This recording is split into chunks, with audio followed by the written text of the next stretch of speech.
guys, sorry I'm getting into my space here. I thought I would go live today because it seems like we're living in a different kind of world today. And so I've seen a lot of posts about people panic buying all kinds of stuff and stocking up on things that they don't need and can't possibly consume in the time that we might need. There seems to be a lot of worry about running out of food and supply chain and all that kind of thing. So I thought I would just kind of share with you what's sort of always in our pantry around here, and why, and some of the stuff you can do with it, and just maybe make it a little more calm, less panicky, and more just everybody's okay. So for the most part, there's nothing on the table here that is perishable. First of all, I can totally do a what's in our freezer live another day.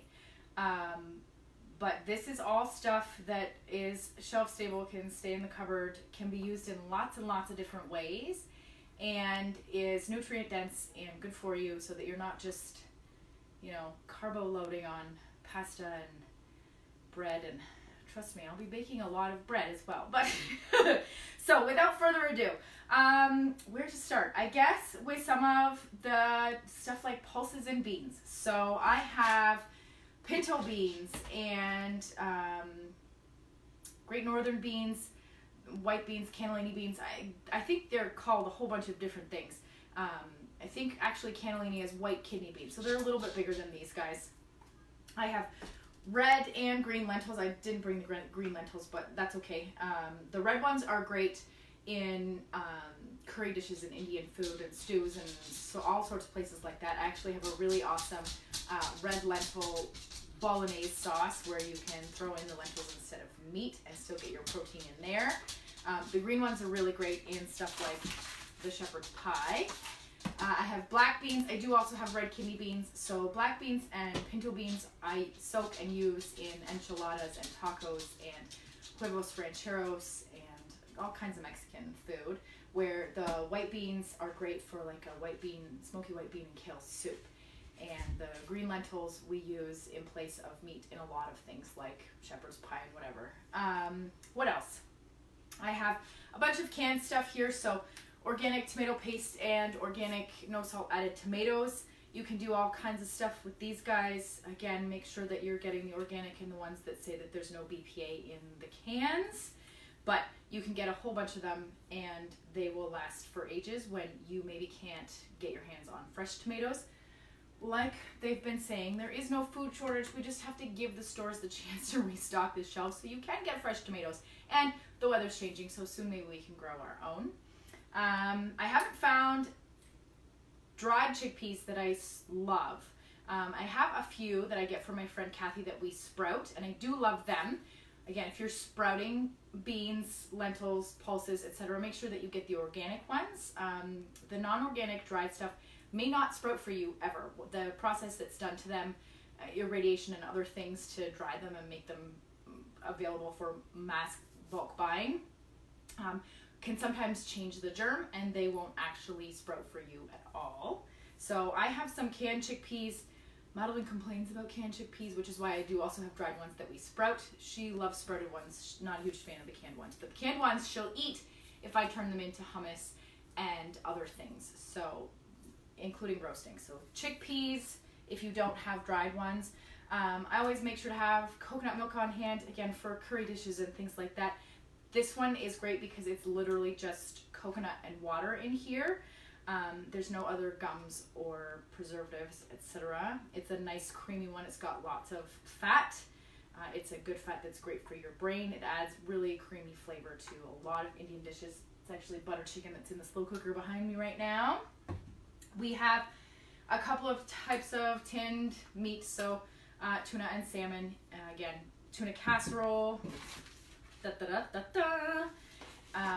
Just tuna salad. You can make a really awesome niçoise salad with this stuff.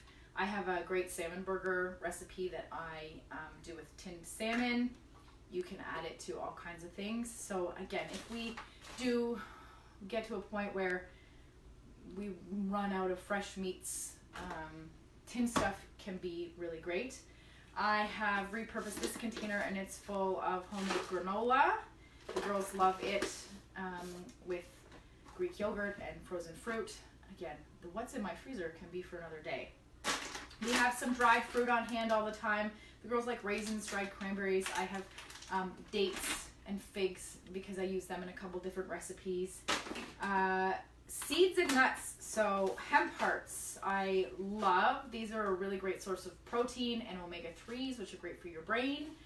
You can add them to smoothies and salads and oatmeal and all kinds of places. They're really great for you. I do also have flax seeds there in the freezer. Again, what's in my freezer is for another day. And then a bunch of other kinds of seeds. So pepitas, the hulled sunflower seeds. Pumpkin seeds. We have sunflower seeds. We always have some chia seeds and some quinoa. This is quinoa is a great grain. Quinoa, millet, bulgur. They're all really great ones to have on hand. They're dried. You can cook them and do whatever you want with them. I use quinoa in my salmon burger recipe, in fact. Chia seeds, really a powerhouse, nutritional powerhouse as well. You can use them in overnight oatmeal and chia puddings. You can add them into salads and salad dressings instead of poppy seeds, stuff like that. They're a source of omegas and protein as well. We keep sesame seeds around. Again, with all of the seeds, you want raw, unroasted, unsalted, so that you can use them in all kinds of places. Raw is better for you anyway. Some of them you don't need to soak. Others, depending on how you want to use them, you will want to soak. So we keep sesame seeds and almonds. Both are great sources of calcium. I'm actually gonna do a live video on how to make your own almond milk if you are so inclined. If you have almonds on hand, it's actually way cheaper and way more delicious. And if we start to run out of our dairy version of milk, again, they're not saying we're gonna, but if you are non-dairy and you are not wanting to buy the expensive non-dairy milks because they may start to get more expensive, or you may find that they're harder to find as people are losing their minds and panic buying stuff. So almonds and sesame seeds are a great combo for if you add a little bit of sesame to your almonds while they soak, and then you can make almond milk and have that extra boost of calcium from the sesame seeds. I have shredded coconut. Again, it's great on oatmeal and cereal and granola. We always have raw honey and maple syrup because we don't use a lot of refined sugar around here, so those are our sweeteners. The girls like honey in their granola and their oatmeal and things like that. I have all kinds of seeds for sprouting, so I have mung beans and sunflower microgreens just here. I have a whole bunch of other ones. So if you don't want to be leaving your house for fresh stuff, you can grow fresh stuff. Sprouts, the sunflower seeds take about 10 days to get to a microgreen that you can consume, where the arugula and broccoli ones that I have, they are good to go in about 4 or 5 days. So if you want to be sprouting your own microgreens and adding that extra boost of nutrition at home without having to go out and buy them, we always have oats on hand. Again, oatmeal and granola and granola bars, and we can add it to baking. You can pulse this stuff in your food processor and turn it into a gluten-free flour if you are gluten-free, or if you're just having trouble finding regular old flour, you can use oats to make gluten-free flour. We always have vegan protein powder on hand. These two are the Epicure ones. I love them. The chocolate one is super duper smooth.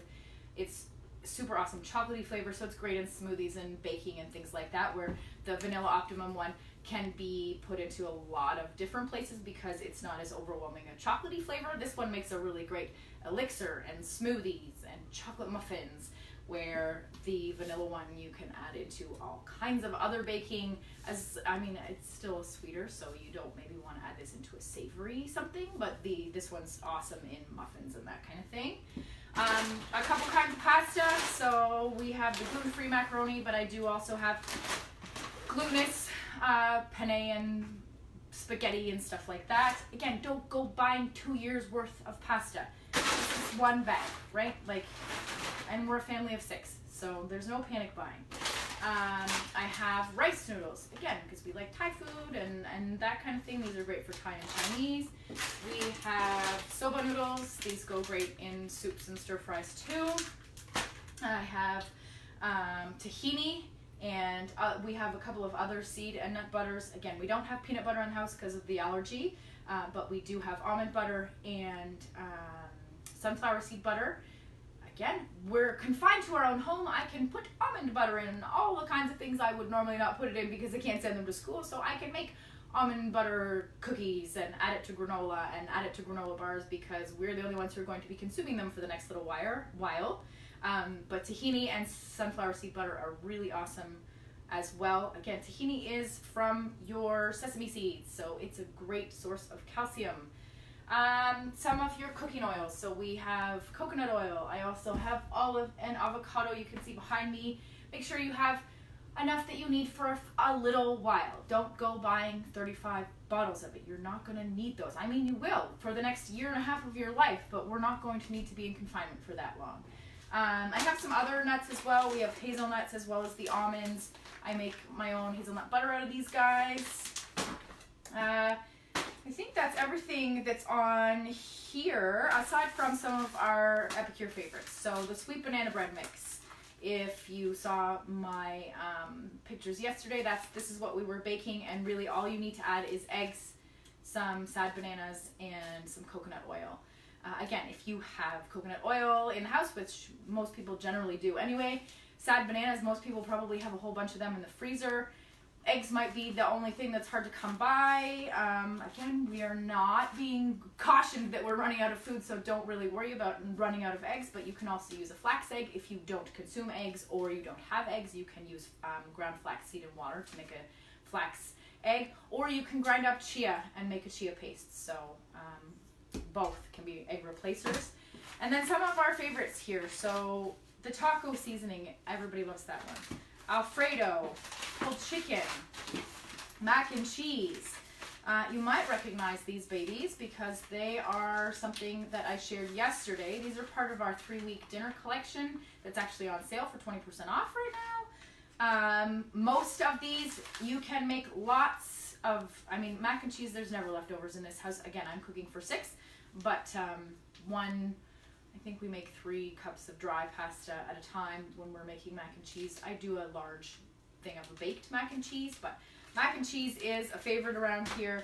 Pulled chicken makes tons and tons of pulled chicken, so even in this house, throw it in the slow cooker and you will have leftovers for days. So if you already have chicken in your freezer, you're good to go. Taco is a favorite in this household. I have mentioned this many times before. My Isabel is a taco fiend. So you can use this with your favorite meat or protein alternative. So black beans, pinto beans, and kidney beans as your taco meat. You can use ground up almonds and cashews and sun-dried tomatoes and make a vegan taco meat as well. Alfredo is not vegan, but it is vegetarian. It does have dairy in it. This is an awesome one to zhuzh up all kinds of stuff. You can make Alfredo bow ties and chicken Alfredo and that kind of stuff. In the slow cooker behind me right now is butter chicken. I do use the butter chicken and red Thai curry mixes together. Gives it a little extra kick. Butter chicken is a favorite, and again, if you don't have chicken in the freezer but you have chickpeas, you can make butter chickpeas. Again, nutrient dense, high in protein, very super delicious, and doesn't require anything more than the can of coconut milk and the can of chopped tomatoes, the seasonings, and 2 cups of cooked chickpeas. Done. If you have frozen kale or spinach, you can throw that in as your greens, but you don't have to panic if you don't have those. I mentioned the shepherd's pie. You can make that one easily with or without meat if you don't have meat in the freezer. Home-style chicken stew. We just made a chicken pot pie for Pie Day out of this one. It makes a really great gravy base for a chicken pot pie. And I think that's all I have for you guys right now. Thanks for tuning in. Thanks for not panicking. I'm coming around my table and I'm gonna grab the phone because I want to see you guys. So give me a second. Hello. Thanks for tuning in. I see lots of people are watching, so I'm glad you joined me in my kitchen today. I love you guys out there. Don't panic. We're going to be okay. If you're lonely and you want to talk to somebody, I mean, go live, because here I am talking to everybody I know out there in Facebook world. I'm an extrovert. You guys know that I love my people. And so I actually have this really great idea. All of us moms who are stuck in our houses with multiple children, and I have been affectionately referring to my children as my touchers, because they touch everything. So I can't go to the grocery store and pick stuff up right now because I'm not taking them in there. That's not fair. They're not sick.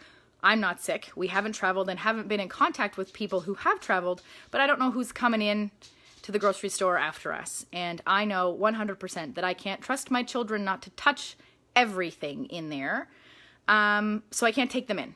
So I have this idea. If you are a mom like me who is trapped in your house with multiple children, and you don't have daddy at home, because Paul supplies the construction industry, which is deemed essential right now, so he is still going to work, friends. So I'm here with my people all the time. If you want to meet me at a grocery store and park our cars, and I will stay and watch all the children in the parked vehicle, and you go in with my list, or vice versa, we can manage that. I'm looking your way there, Sophia. Because in the middle of the day, not that anything is so desperate that I have to go get it in the middle of the day, but I thought if other people are in a situation like I am where you need to run in and grab a few things, we can park our cars in a row in the grocery store parking lot and leave one of us in a vehicle with all of the children, so they're not technically abandoned children. And, take a list, run through, grab all the things, try not to touch everything, and come back out. So I see Tina saying, I'm checking on my extrovert friends. All of us who, I had 2 phone calls today. I had a phone call with my chiropractor and a phone call with the office admin from our financial advisor's office. And those poor girls, they got more than they bargained for calling this house. I see Sophia's answering me. She says, I send Mike after work at 7 p.m. Yeah, that's pretty much my plan, is that when Paul gets in, I will go out and try and get what we need in the short space before they're closing, because I know they are shutting down earlier these days too. But yeah, I'm checking in on our neighbors, the favorite people that live next door, Michelle and Becca. Becca works for Air Canada, so please keep her in your thoughts, everybody. She is working super hard to get all of those people home. And our biggest fear for her right now is that, not that she's going to get sick. She's 25. She's sweet. She's healthy. She's wonderful. But we don't want her to get stuck somewhere that she can't get home to her mama. And her mama is next door, and she is currently on personal quarantine because she did travel to Jamaica recently. And is a personal support worker, so she is doing her job to not go and make her people sick. So if her beautiful girl gets stuck somewhere, because she's working for Air Canada. So keep checking in on your people, folks. I love ya. If you need food, let me know, because as you see here, this is not over-the-top stuff. It's all small jars, enough that we need, but it's more than we will need in the short term. So if you are out of something and you need it, let me know. If you want to meet me at a grocery store and park so that we can watch each other's children and run in, please also let me know. And if you want some recipes, tune in. I'm going to be over on my business page a lot over the next couple of weeks, cooking with the girls. We're going to be sharing some of our favorite pantry staple recipes. I'm going to show you how you can make almond milk super easy. We're going to do falafels in Greek soon. What else do I want to teach you guys? I went to YouTube University this week, and I've learned how to make homemade pasta, so I'm going to try it out a couple times first, and then I'll do a live with you guys to make some homemade pasta. I'm going to show you how I make my sourdough bagels. I do have sourdough starter and scobies kicking around here. If you guys want to start trying your hand at fermenting while you're trapped in your own homes, let me know. I got lots and lots of sourdough starter. I have a whole hotel full of scobies to make kombucha. So if you want one, let me know. We can do a porch drop if that's what you need. And just keep checking in with each other, guys. Make sure that we're okay. And I'll share some recipes, I promise. Me, Sophia says, what do you want? Starter and scobies, all the things. I can send them all if you want. So thanks again for watching today, guys. And keep tuning in. Keep checking in. Send some messages to the people you love. Call some people with FaceTime. Let's start a Zoom room where our kids can do yoga in their own living rooms with each other through Zoom. And just keep on keeping on, everybody. I love you, and I'll see you again soon. Bye.